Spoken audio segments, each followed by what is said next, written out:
Di tengah hutan gelap di wilayah Smolensk, Rusia, terdapat sebuah tempat yang pada awalnya tampak biasa. Pepohonan rapat, tanah lembab, dan sunyi yang menelan suara apapun. Tetapi bagi sejarah, hutan ini menyimpan salah satu rahasia paling kelam abad ke-20. Sebuah misteri yang selama puluhan tahun ditutup rapat oleh kekuasaan, ditutupi kebohongan resmi, dan dijaga ketat oleh propaganda negara. Tempat itu bernama Katyn. Pada awal 1940, ribuan perwira Polandia yang sebelumnya ditangkap Uni Soviet menghilang tanpa jejak. Mereka bukanlah kriminal atau tentara yang kabur dari peperangan.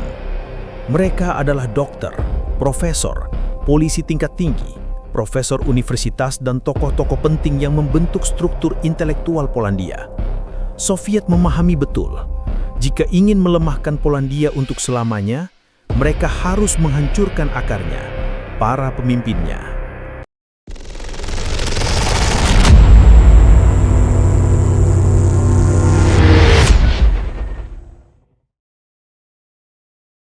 Para perwira ini berada di beberapa kamp besar, seperti Kozelsk, Ostashov, dan Starolbesk. Pada awalnya, mereka diberi kesan bahwa mereka akan segera dipindahkan, mungkin ke kamp kerja atau dipertukarkan sebagai tawanan perang. Mereka menerima pemeriksaan, formulir data diri, dan sesi interogasi panjang dari NKVD. Para tahanan masih berharap, meski cemas. Mereka percaya bahwa setidaknya mereka akan tetap hidup.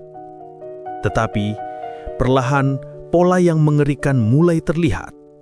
Kelompok perwira dipanggil satu persatu untuk dipindahkan. Mereka masuk ke truk tertutup, tangan diborgol, dan tidak pernah kembali. Tidak ada pesan, tidak ada saksi, tidak ada catatan resmi, hanya keheningan. Di antara para tahanan yang tersisa, kebingungan berubah menjadi ketakutan. Mereka mulai menyadari bahwa pemindahan itu bukanlah relokasi. Itu adalah penghilangan. Tetapi kemana? Mengapa? Dan siapa yang akan dipanggil berikutnya? Tidak ada jawaban. Hanya ketukan sepatu penjaga, pintu besi yang berderit, dan suara langkah yang menjauh. Di Moskow, jauh dari kamp-kamp tawanan yang beku, para petinggi Soviet berkumpul dalam sebuah rapat tertutup yang tidak pernah dimaksudkan untuk diketahui dunia. Pada 5 Maret 1940, Lavrentiy Beria, kepala NKVD yang terkenal kejam, mengajukan sebuah memo kepada Stalin. Isinya sangat singkat, dingin, dan menghancurkan. Permohonan izin untuk mengeksekusi lebih dari 22.000 warga Polandia yang dianggap musuh negara. Dalam memo itu, para perwira Polandia digambarkan sebagai elemen kontrarevolusioner yang keras kepala dan tidak dapat direformasi. Bagi Soviet, mereka bukan sekedar tawanan perang, tetapi simbol perlawanan. Orang-orang terdidik yang dapat membangkitkan kembali negara Polandia suatu hari nanti. Maka, sebuah rencana lahir. Hapuskan semua tokoh intelektual dan Polandia akan kehilangan masa depannya. Stalin menyetujui memo tersebut tanpa ragu. Dalam satu tanda tangan, nasib ribuan orang diputuskan. NKVD kemudian menyusun prosedur eksekusi yang sangat terorganisir. Daftar nama, metode pembunuhan, lokasi penguburan, hingga cara merahasiakan operasi. Semuanya dibuat dengan presisi birokrasi yang hampir tidak manusiawi. Di kamp-kamp tahanan, para perwira Polandia masih menunggu tanpa mengetahui bahwa daftar kematian mereka sudah digandakan di meja-meja kantor NKVD. Setiap interogasi, setiap pengambilan data, bahkan setiap foto identitas, semuanya adalah bagian tahap akhir menuju pembantaian. Para perwira Polandia yang masih mencoba bersikap optimis mulai mencatat kejanggalan, penjagaan yang diperketat, jadwal interogasi yang berubah, dan makin seringnya kelompok kecil dipindahkan. Tak ada seorang pun yang membayangkan bahwa keputusan untuk menghabisi mereka telah disahkan di jantung kekuasaan Soviet. Keheningan di kamp-kamp itu pada malam-malam berikutnya terasa lebih berat dari sebelumnya. Seolah udara sendiri menunggu tragedi yang telah diputuskan. Di awal April 1940, sesuatu yang aneh mulai terjadi di kamp Kozelsk, Starobelsk, dan Ostashkov. Para penjaga tiba-tiba menjadi lebih pendiam, lebih disiplin, dan lebih dingin dari biasanya. Setiap pagi, sebuah daftar nama dibacakan. Para tawanan yang dipanggil diminta berkemas, beberapa pakaian, barang pribadi, dan dokumen. Para perwira Polandia percaya bahwa mereka akan dipindahkan ke kamp yang lebih besar atau bahkan dikembalikan ke tanah air mereka.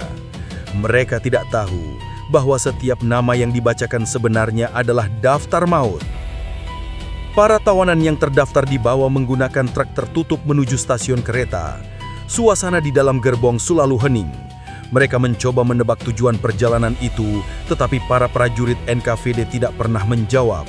Para perwira yang cerdas mulai mencatat jarak tempuh, arah matahari dan durasi berhenti di stasiun kecil, berusaha menebak apa yang sedang terjadi.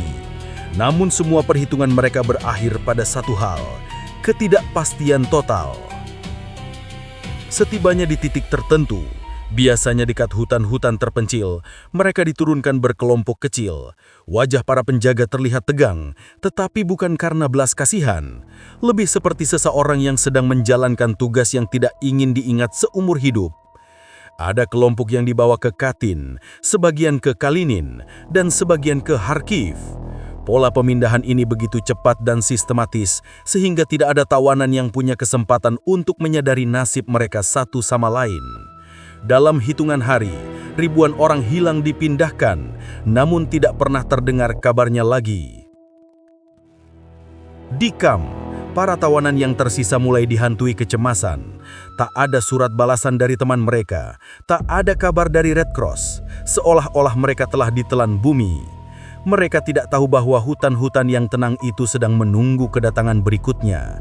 Sebuah tempat di mana suara manusia terakhir yang terdengar hanyalah desahan ketakutan sebelum bunyi pistol mengakhiri semuanya. Perjalanan terakhir itu selalu sama, sunyi, cepat dan tanpa penjelasan. Para perwira Polandia dibawa menggunakan truk menuju sebuah area hutan di dekat desa kecil bernama Gnezdovo, tidak jauh dari Smolensk. Hutan Katyn tampak tenang dari luar, pohon-pohon pinus menjulang tinggi, rumput liar bergoyang pelan, seolah tidak ada apapun yang mengintai di balik ketenangannya. Namun bagi NKVD, tempat itu dipilih dengan sangat hati-hati. Jauh dari pemukiman, akses tertutup, dan memiliki tanah yang mudah digali. Saat truk berhenti, para tawanan dibawa turun satu persatu. Tangan mereka seringkali diikat di belakang, mulut ditutup kain atau dibungkam dengan posisi yang membuat mereka sulit berteriak. Di depan mereka berdiri barisan kecil petugas NKVD, dipimpin oleh eksekutor berpengalaman yang sudah terbiasa melakukan tugas rahasia negara. Yang menanti di belakang pepohonan bukanlah tempat penampungan baru, tetapi lokasi eksekusi yang telah disiapkan berhari-hari sebelumnya. Metodenya terstruktur dengan mengerikan. Tawanan dibawa masuk ke dalam sebuah gubuk atau ruang tertutup. Mereka dipaksa berlutut. Lalu, tanpa sepatah kata, sepucuk pistol Walter 7,65 mm ditembakkan ke bagian belakang kepala. Cara eksekusi cepat yang dipilih agar darah tidak memercik jauh dan tidak terdengar oleh tawanan berikutnya. Tubuh mereka kemudian diseret keluar dan dimasukkan ke truk lain yang membawa mereka menuju lubang kubur massal yang telah digali. Setiap malam, tanah hutan Katyn bergetar karena truk yang datang dan pergi. Lubang-lubang besar dipenuhi tubuh manusia yang masih mengenakan seragam militer, topi perwira, dan medali kecil di saku. Banyak di antara mereka masih memegang rosario, foto keluarga, atau surat yang tidak sempat dikirimkan. Semua barang itu ikut terbubur, menjadi jejak bisu tragedi yang ingin disembunyikan selamanya. Para prajurit NKVD yang menjalankan eksekusi bekerja dalam gelombang tanpa henti. Beberapa mulai muntah karena bau darah dan keringat. Beberapa lainnya tetap diam, memaksakan diri untuk tidak mengingat wajah orang-orang yang mereka bunuh. Namun mesin kematian itu tidak pernah berhenti. Malam demi malam, hutan Katyn berubah menjadi kuburan raksasa. Sebuah luka sejarah yang belum tersembuhkan bahkan hingga puluhan dekade kemudian. Eksekusi di Katyn, Kalinin, dan Kharkiv tidak dilakukan secara sporadis. Semuanya mengikuti ritme mengerikan yang telah dirancang di meja pejabat NKVD. Kecepatan, efisiensi, dan kerahasiaan total.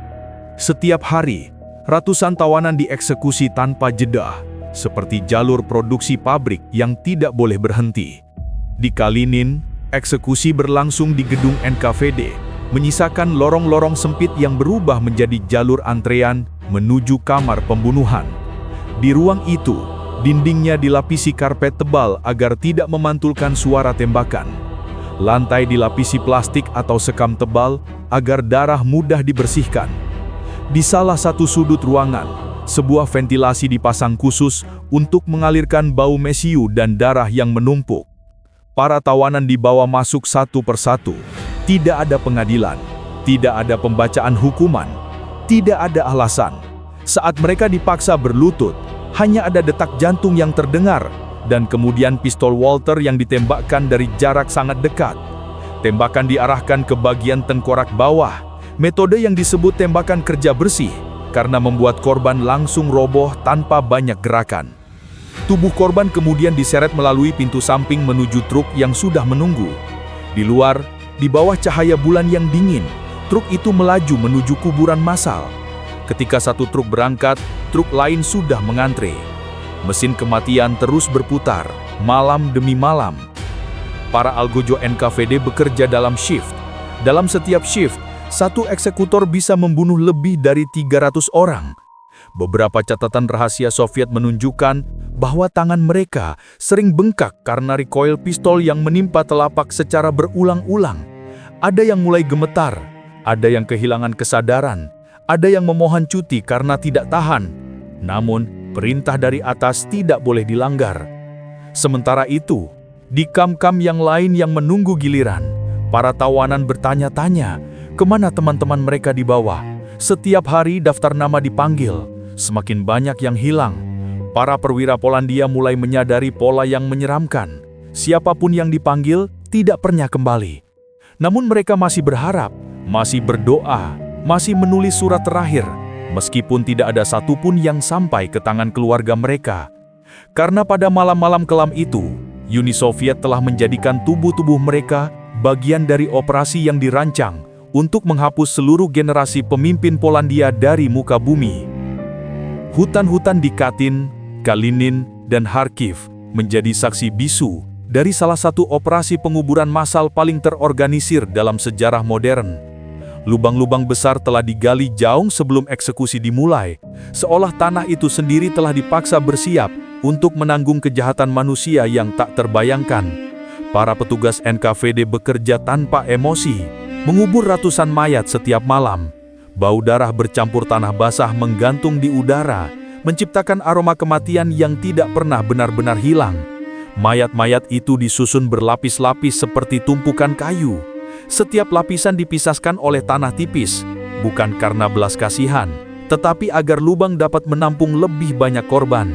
Banyak dari korban masih mengenakan seragam perwira yang rapi, beberapa dengan tanda pangkat yang tampak mencolok di bawah cahaya bulan.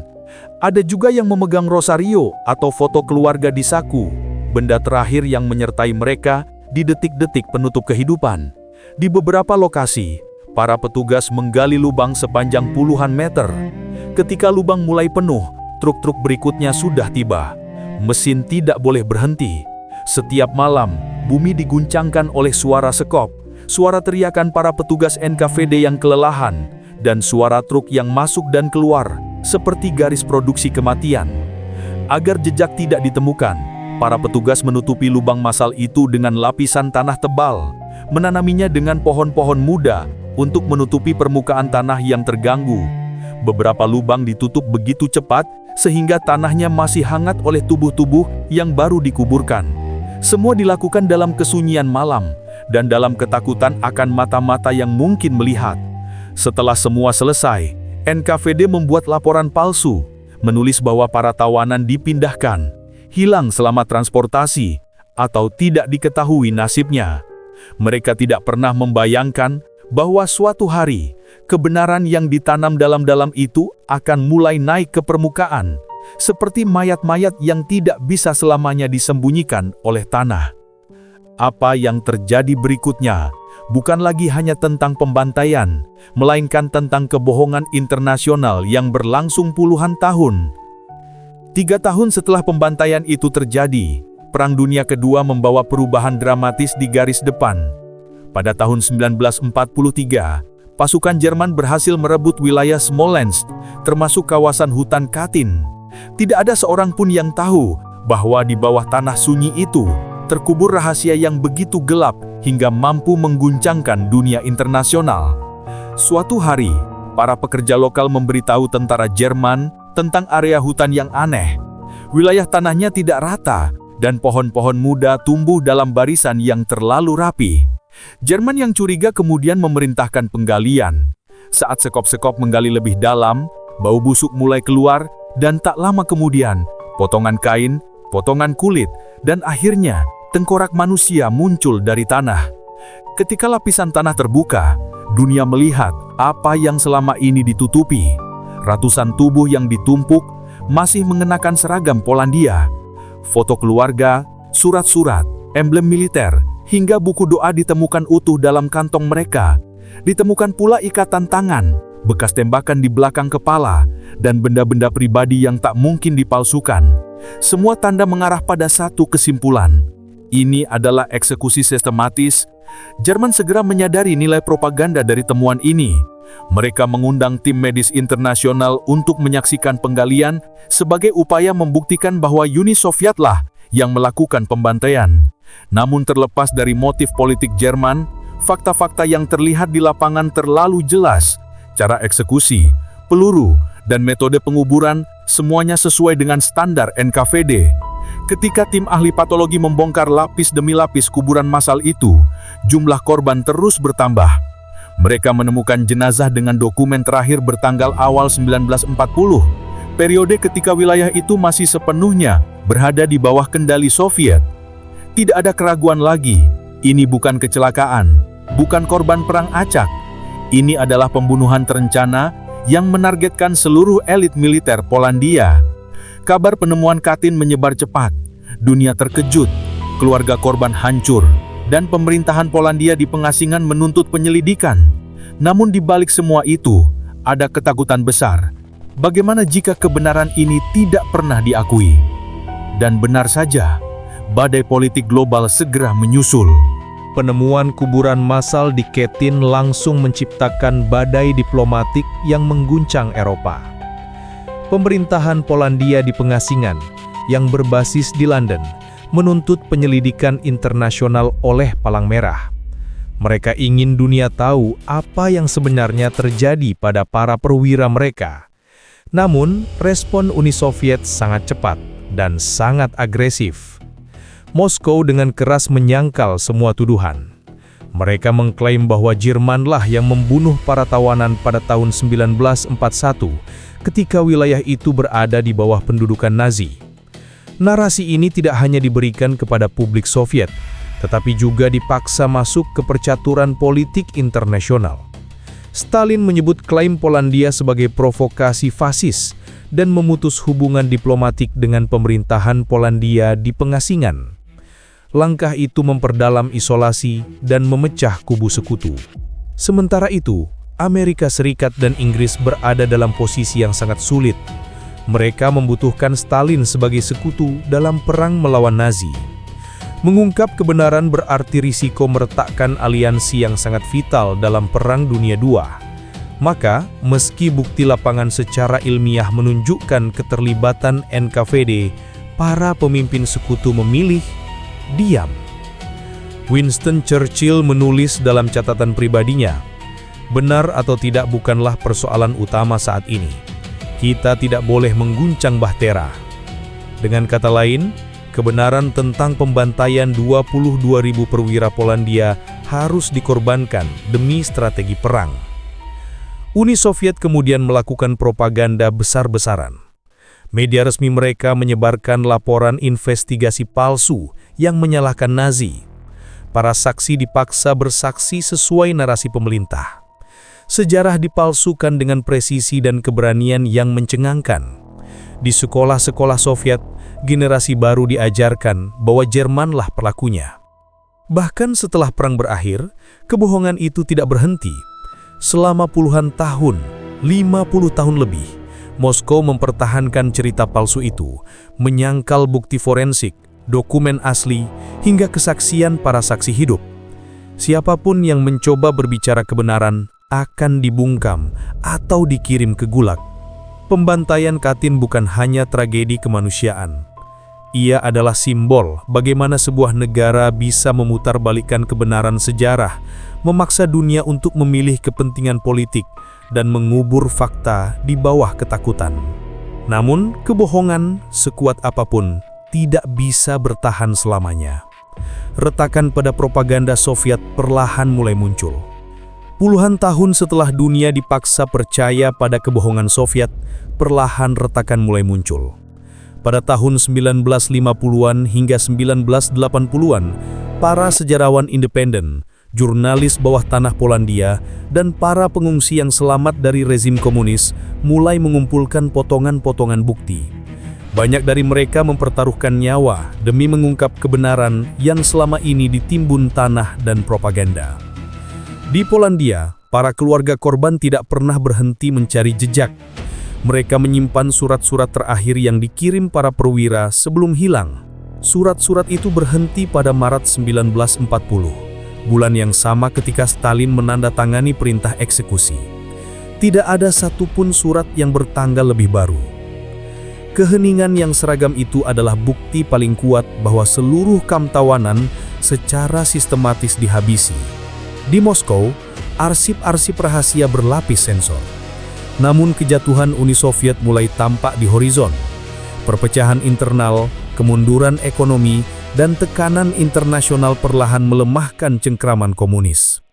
Di tengah kekacauan itu, dokumen-dokumen yang dulu tersembunyi mulai bocor. Para akademisi Soviet yang berani mulai menyampaikan laporan rahasia, menyatakan bahwa eksekusi di Katyn dilakukan pada masa ketika Jerman belum menduduki wilayah tersebut. Di luar negeri, organisasi seperti the United States Congressional Committee membuka investigasi baru. Mereka menegaskan bahwa bukti fisik, seragam, peluru, dokumen pribadi, bahkan akar pohon yang tumbuh di atas kuburan, semuanya konsisten menunjukkan tahun 1940 sebagai waktu kematian para korban. Ini mustahil dilakukan oleh Jerman yang baru datang tahun 1941. Puncaknya terjadi pada awal 1990-an ketika rezim Soviet runtuh. Di bawah tekanan politik dan moral yang luar biasa, Presiden Rusia Mikhail Gorbachev akhirnya merilis dokumen rahasia NKVD. Memo dari Beria, daftar tawanan yang disetujui untuk dieksekusi, tanda tangan asli Stalin. Semua dokumen itu membuktikan tanpa keraguan Uni Sovietlah yang melakukan pembantaian tersebut. Kebenaran yang terkubur selama setengah abad akhirnya muncul ke permukaan. Namun bagi keluarga korban, pengakuan itu datang terlambat. Terlalu banyak tahun yang hilang, terlalu banyak kebohongan yang ditelan generasi demi generasi. Namun begitu, dunia akhirnya tahu bahwa keadilan mungkin berjalan lambat, namun ia tidak pernah benar-benar mati.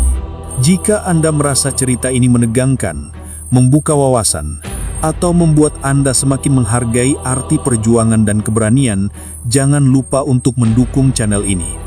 Tekan tombol like, karena satu klik Anda sangat berarti untuk perkembangan konten seperti ini. Tinggalkan komentar, beri pendapat atau saran, agar kisah-kisah selanjutnya bisa lebih seru dan mendalam. Dan yang paling penting, subscribe sekarang juga, serta aktifkan lonceng notifikasi, agar Anda tidak ketinggalan episode berikutnya yang dijamin lebih mencekam, lebih historis, dan lebih sinematik. Sampai jumpa di cerita selanjutnya. Tetap waspada, tetap belajar, dan tetap bersama kami dalam mengungkap kisah-kisah dari balik gelapnya sejarah.